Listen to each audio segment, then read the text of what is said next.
warahmatullahi wabarakatuh. Perkenalkan, nama saya Dian Hayati dengan NIM 2040010006. Saya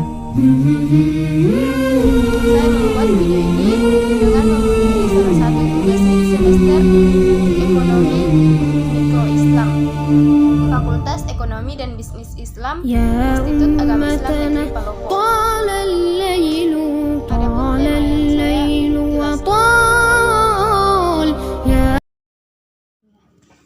Permintaan secara umum adalah keinginan konsumen membeli suatu barang pada berbagai tingkat harga selama periode waktu tertentu, atau bisa juga dikatakan dengan kombinasi harga dan jumlah yang menunjukkan suatu barang yang ingin dan dapat dibeli oleh konsumen pada berbagai tingkat harga dari suatu produk tertentu. Hukum permintaan adalah makin rendah suatu barang, maka makin banyak permintaan pada barang tersebut. Akan tetapi sebaiknya makin tinggi harga suatu barang, maka makin sedikit permintaan pada harga tersebut. Adapun faktor-faktor yang mempengaruhi permintaan antara lain, yang pertama, harga barang itu sendiri, yang kedua, harga barang lain terkait, yang ketiga, tingkat pendapatan per kapita, yang keempat, selera atau kebiasaan, yang kelima, jumlah penduduk, yang keenam, perkiraan harga di masa mendatang, yang ketujuh, distribusi pendapatan, yang kedelapan, usaha produsen meningkat penjualan. Analisis permintaan dalam ekonomi Islam. Adapun analisis permintaan dalam ekonomi Islam, pilihan konsumen, pendekatan 150 maslahah.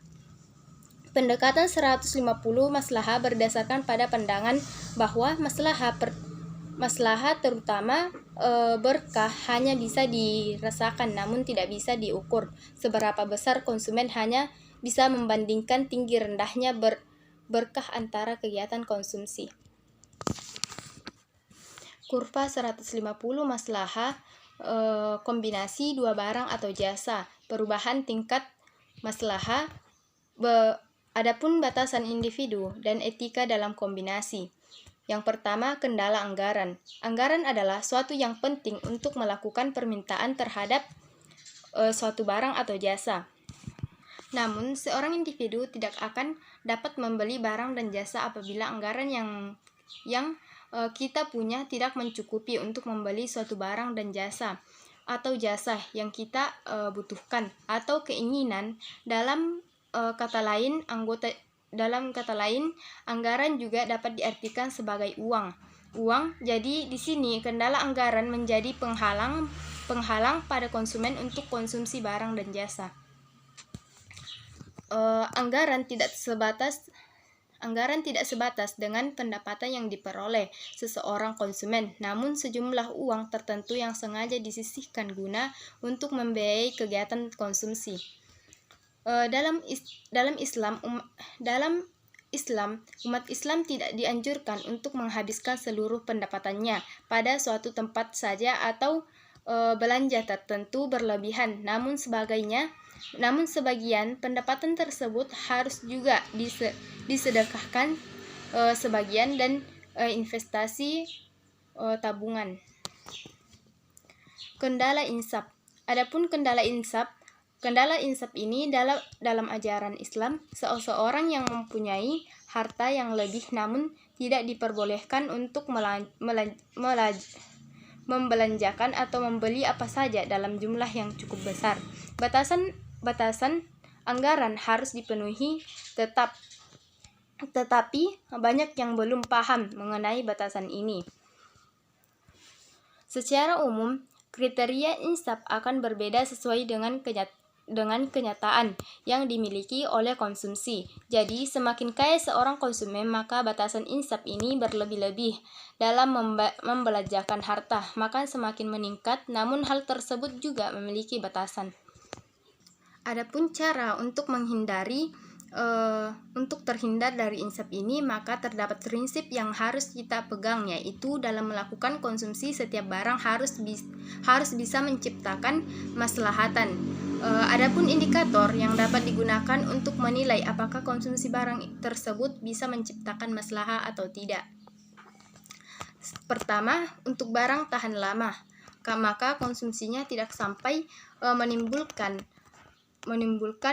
kejisasan, kemukbasiran atau terjadi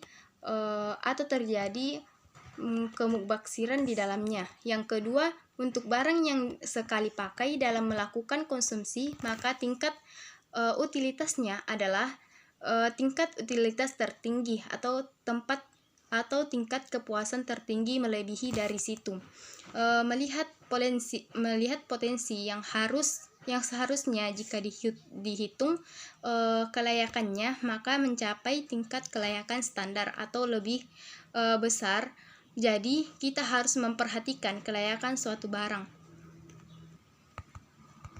agar tidak masuk dalam kategori insaf atau dapat menimbulkan opportunity card yang tinggi jika dapat dikonsumsi. Opportunity card yang dimaksud di sini ialah telah terkait pada kelayakan sebagaimana yang dimaksud specific opportunity card. Ini akan menjadi salah satu konsumen dalam penilaian kelayakan suatu barang. Misalnya suatu barang yang harga tinggi, jadi harus diperhatikan apakah seimbang kelayakan dan tentunya harus ada kemaslahatan di dalamnya.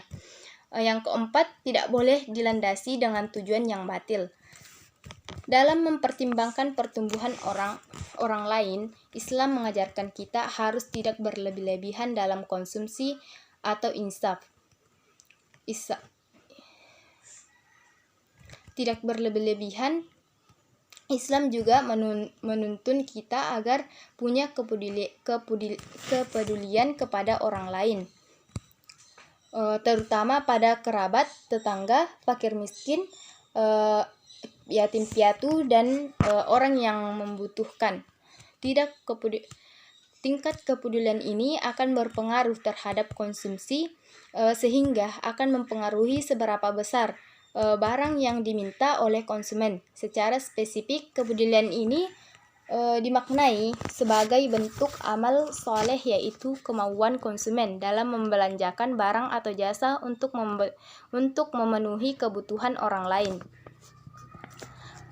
Kepedulian sosial dapat dimaknai sebagai upaya untuk memberikan kesempatan kepada konsumen lain